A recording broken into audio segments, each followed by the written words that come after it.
ہمارا وطن پاکستان وہ نہیں جو وراثت میں اس کے بسنے والوں کو ملا ہے، بلکہ پاکستان کی بنیادیں استوار کرنے کے لیے متحدہ ہندوستان کے مسلمانوں کی ہڈیاں اینٹوں کی جگہ اور خون پانی کی جگہ استعمال ہوا ہے۔ میرا نام تحسین زارا ہے اور آج کی اس ویڈیو میں ایک مختصر نظر پاکستان کی تاریخ پر ڈالتے ہیں۔ اتنی گراں قدر تحلیق کا اندازہ وہی لگا سکتا ہے جس سے تعمیر پاکستان میں تن من دھن بیوی بچے بہن بھائی عزیز و اقارب قربان کیے ہوں۔ حصول پاکستان کے لیے لاکھوں مسلمانوں نے جام شہادت نوش کیا۔ کتنی ماؤں کے سامنے ان کے بچے قتل کر دیے گئے، کتنے بے بسوں کے سامنے ان کے خاندان کو مکانوں میں بند کر کے نذر آتش کر دیا گیا، اور کتنی ہی پاک دامنوں نے نہروں اور کنووں میں ڈوب کر پاکستان کی قیمت ادا۔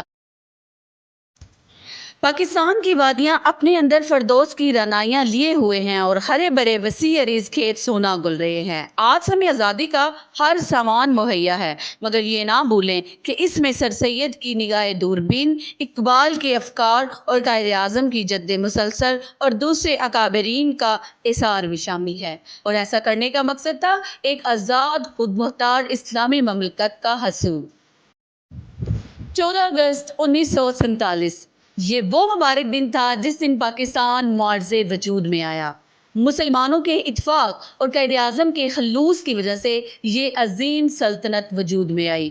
اس کی راہ میں مسلمانوں کو بہت سی رکاوٹیں، بہت سی پریشانیوں کا سامنا کرنا پڑا، مگر خدا کا شکر ہے کہ پاکستان بن کے رہنا تھا اور پاکستان بن کے رہا، کیونکہ اس وقت کے مسلمانوں کا بھی یہی نعرہ تھا کہ لے کے رہیں گے پاکستان، بن کے رہے گا پاکستان۔